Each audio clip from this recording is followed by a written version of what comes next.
అలానే మిస్సెస్రావు కంచె chain Mason's అందంగా ఉద్యోగులే అవినీతికి దోపిడీకి పాల్పడుతూ ప్రభుత్వ ఖజానాకి జమ కావాల్సినటువంటి అమౌంట్ని దారి మళ్లిస్తున్నారు.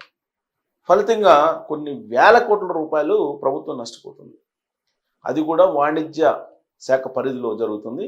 అనేక డిపార్ట్మెంట్ల పరిధిలో కూడా జరుగుతుంది. ఎక్కువగా వాణిజ్య శాఖ పరిధిలో జరుగుతుంది అనేటువంటిది ఇప్పుడు అసెంబ్లీలో అధికార పార్టీ ఎమ్మెల్యే మాట్లాడటం అనేది విశేషం.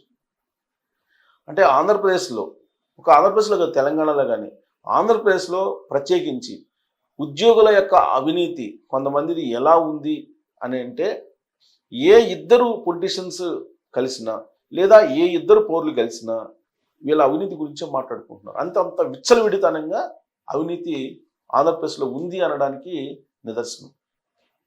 సాక్షాత్తు అధికార పార్టీ ఎమ్మెల్యే వాణిజ్య శాఖలో జరుగుతున్నటువంటి అవినీతి గురించి ప్రత్యేకించి ఎవరెవరు ఎక్కడెక్కడ ఎంత అవినీతి చేస్తున్నారనే దాని గురించి ప్రస్తావించారు అని అంటే, ఇక సామాన్యులు ఈ అవినీతి పరులైనటువంటి ఉద్యోగుల కారణంగా ఎంత బాధపడుతున్నారు మానసికంగా అనేది మీరు ఆలోచించాలి. ఇలాంటి పరిణామం ఎందుకు వచ్చింది? పాలకులు కఠినంగా లేనందువల్ల, పాలకులు ఉద్యోగులు ఒకటైనందువల్ల. ప్రజలకు రక్షణ కల్పించాల్సినటువంటి ఉద్యోగులు పాలకులు ప్రజల నుంచి పన్నులను వసూలు చేసుకుంటూ ప్రభుత్వానికి రావాల్సినటువంటి అమౌంట్ని ఖజానాకి చేరకుండా దోస్తున్నారు కొంతమంది. ఇదే రవికుమార్ ఎమ్మెల్యే టీడీపీ ఆయన అసెంబ్లీలో ప్రస్తావించారు. ఆ ప్రస్తావన కనుక వింటే, మనం ఆయన చేసినటువంటి కొన్ని ఆరోపణలు కనుక వింటే, ఆంధ్రప్రదేశ్లో అవినీతి ఉద్యోగులు కొంతమంది ఎంత బరితెగించారు అనే దానికి ఉదాహరణగా మనం భావించడానికి అవకాశం ఉంది. సో ఇంతకీ ఆయన అసెంబ్లీలో ఎవరు ఏ విధంగా చేస్తున్నారు ఉద్యోగులు అనే దాని మీద ప్రసంగించారు. ఒకసారి చూద్దాం ఏమన్నారు అనేది. అవినీతికి ప్యాంటు షర్టు వేస్తే జగన్లా ఉంటుంది. నాడు నిజాయితీగా పనిచేసే వారికి బదిలీ సస్పెన్షన్లు. 500 కోట్ల పైనే సంపాదించిన దుమ్ము రేపే అధికారికి ప్రాధాన్యం. వాణిజ్య పన్నుల శాఖ అధికారుల అవినీతిలో ఆదాయం కోల్పోతున్న రాష్ట్రం. ఆమదాల వలస ఎమ్మెల్యే కోన రవికుమార్ చేస్తుంది. అవినీతికి ప్యాంట్ షర్ట్ వేస్తే జగన్లా ఉంటారని అవినీతి మాత చెబుతుందని, అటువంటి అవినీతి చక్రవర్తి పాలనలో నిజాయితీపరుడైనటువంటి అధికారికి బదిలీ బహుమానంగా ఇచ్చి అక్రమార్కులకు మద్దతుగా నిలిచారని ఆమదాల వలస ఎమ్మెల్యే రవికుమార్ విమర్శించారు. వాణిజ్య పన్నుల శాఖలో కొందరు అధికారుల తీరుతో రాష్ట్రం ఎంతో ఆదాయం కోల్పోతుందన్నారు. అంటే జగన్మోహన్ రెడ్డి గారు అధికారంలో ఉన్నప్పుడు ఎవరినైతే నియమించారో అవినీతి అధికారులు వాళ్లే కొనసాగుతున్నారు అనేది ఇప్పుడు రవికుమార్ గారి యొక్క ఆవేదన. శాసనసభలో ఆర్థిక ప్రణాళిక, పన్నులు, శాసన వ్యవహారాల శాఖ బడ్జెట్ డిమాండ్లపై చర్చ సందర్భంగా కోన రవికుమార్ మాట్లాడారు. గత ప్రభుత్వంలో విశాఖలో ఒక స్టీల్ వ్యాపారి 975 కోట్లు పన్ను ఎగవేసినట్లు ఓ సహాయ కమిషనర్ గుర్తించి నోటీసు ఇస్తే ఆయన్ను పాడేరుకు బదిలీ చేసి తర్వాత సస్పెండ్ చేశారని తెలిపారు. ఇది గత ప్రభుత్వం ఏం జరిగిందంటే, ఒక స్టీల్ వ్యాపారి 975 కోట్లు అవినీతికి పాల్పడ్డారని చెప్పి ఒక అధికారి గుర్తించి నోటీస్ ఇస్తే దానికి బహుమానంగా అతనికి బదిలీ వేయటంతో పాటు సస్పెండ్ చేశారని చెప్పి గుర్తు చేశారు. ఆ వ్యాపారి హైకోర్టుకు వెళ్ళి సంబంధిత అధికారికి పన్ను అసెస్మెంట్ చేసే అర్హత లేదంటూ పిటిషన్ వేశారని, తర్వాత సుప్రీంకోర్టుకు కూడా వెళ్ళారని తెలిపారు. కేసు మళ్ళీ హైకోర్టుకు వచ్చి 2 ఏళ్ల 8 నెలలు అవుతున్నా కాంపిటెంట్ అథారిటీ ఎవరనే విషయంలో జీఎస్టీ అధికారులు కౌంటర్ వేయకపోవడం ఏమిటని ఆగ్రహం వ్యక్తం చేశారు. సో నిజాధిపరుడైనటువంటి అధికారికి ఇప్పటి వరకు ఆ శాఖ నుంచి కౌంటర్ ఫైల్ అయ్యేలా. విశాఖలో నిక్కు శ్రీనివాస్ అనే ఉప కమిషనర్ వైకాపా హయాంలో సొంతంగా వాణిజ్య పన్నుల శాఖ వెబ్సైట్ను రూపొందించి దాని ద్వారా వసూలు చేసిన 1200 కోట్లను సొంత ఖాతాలో వేసుకున్నారని. సో ఉక్కు శ్రీనివాస్ అనే అతను వైఎస్ఆర్ కాంగ్రెస్ పార్టీ హయాంలో సొంత ఒక వెబ్సైట్ను ఓపెన్ చేసి దాని ద్వారా జమ చేసే అమౌంట్ 1200 కోట్లు దోసేశాడంట. దీనిపై ఇప్పటికీ చర్యలు లేవని చెప్పి ఆయన రవికుమార్ గారు అసెంబ్లీ సాక్షిగా లబోదిబం అన్నారు. విశాఖ ప్రాంతీయ కార్యాలయంలో పనిచేసే శేఖర్ అనే అధికారిపై గతంలో ఏసీబీ దాడులు జరిగితే ఆయనకు కన్ఫర్మ్డ్ ఐఏఎస్ ఇవ్వాలని జగన్ ప్రభుత్వం సిఫారసు చేసింది.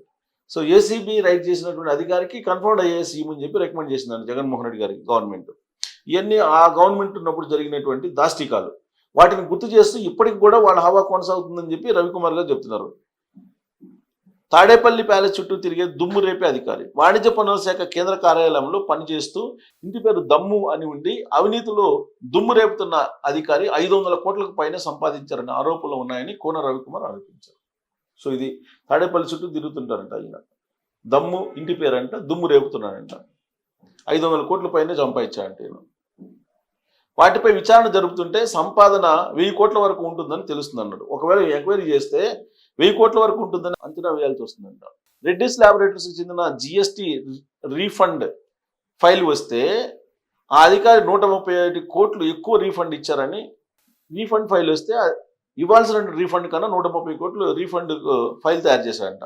అప్లైట్ కమిషనర్ హోదాలో ఉన్న ఆ అధికారికి గత ప్రభుత్వ నేతలు అండదండలు ఉండేవని, గత ఎన్నికల్లో బాపట్ల ఎంపీ సీటుకు ఆయన ప్రయత్నాలు చేశారని గుర్తు చేశారు. అది అధికారులుగా ఉండటం, దోచుకోవటం, వందల వేల కోట్లు, తర్వాత రాజకీయాల్లోకి రావటం, రాజకీయాల్లో మళ్ళీ అవినీతిని పరాకాష్ఠకు తీసుకెళ్ళటం, ఇది జరుగుతుంది.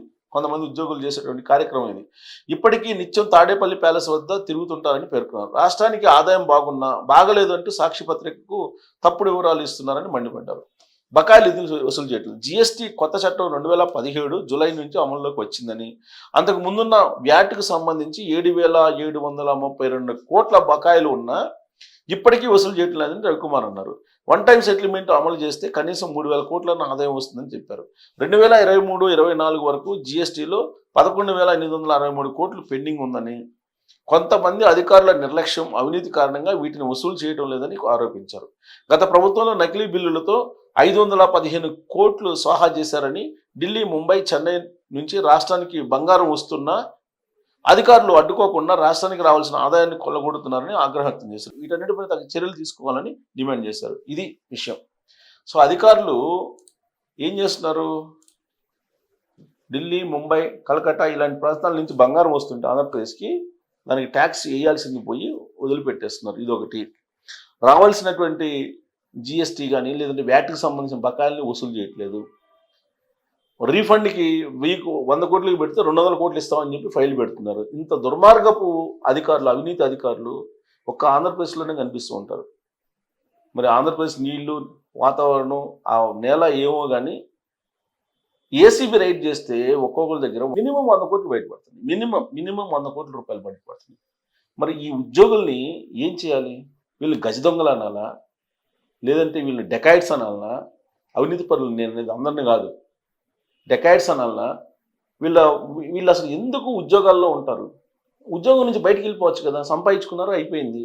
కానీ సంపాదించుకుని ఇంకా సంపాదించాలి. నెక్స్ట్ ఎలక్షన్కి ఏదైనా పార్టీతోటి టైఅప్ అయిపోయి పోటీ చేసి ఎమ్మెల్యేగాను ఎంపీగాను అడుగు పెట్టాలి. పరాకాష్ఠకు తీసుకెళ్ళాలి ఇంకా అవినీతిని. ఇంతకంటే దౌర్భాగ్యమైనటువంటి జీవితం ఇంకోటి ఉండదు. సమాజాన్ని వీళ్ళు గంజాయి మొక్కలాగా తయారయ్యారు అవినీతి పరులైనటువంటి కొంతమంది ఉద్యోగులు. గంజాయి మొక్కలు ఇంకా నయం, మత్తిస్తాయి అంతవరకు. కానీ వీళ్ళు మొత్తం వైరస్ని ఎక్కిస్తున్నారు. సమాజంలో అసలు మొత్తం క్యాన్సర్ని ఎక్కిచ్చేసారు. సమాజానికి క్యాన్సర్ని ఎక్కించి, అవినీతి క్యాన్సర్ని ఎక్కిచ్చేసి దాంతో సమాజాన్ని చంపేసేటువంటి ప్రయత్నం చేస్తున్నారు. మరి ఇలాంటి ఉద్యోగుల్ని ఏం చేయాలనేటువంటి విషయాన్ని ఎమ్మెల్యే రవికుమార్ గారు అసెంబ్లీలోనే ఆయన ప్రశ్నించారు అని అంటే, అక్కడ ఉన్నటువంటి అవినీతి అధికారులు వాలకం ఎలా ఉందనేది మీరు కూడా కామెంట్ చేయొచ్చు. Thank you.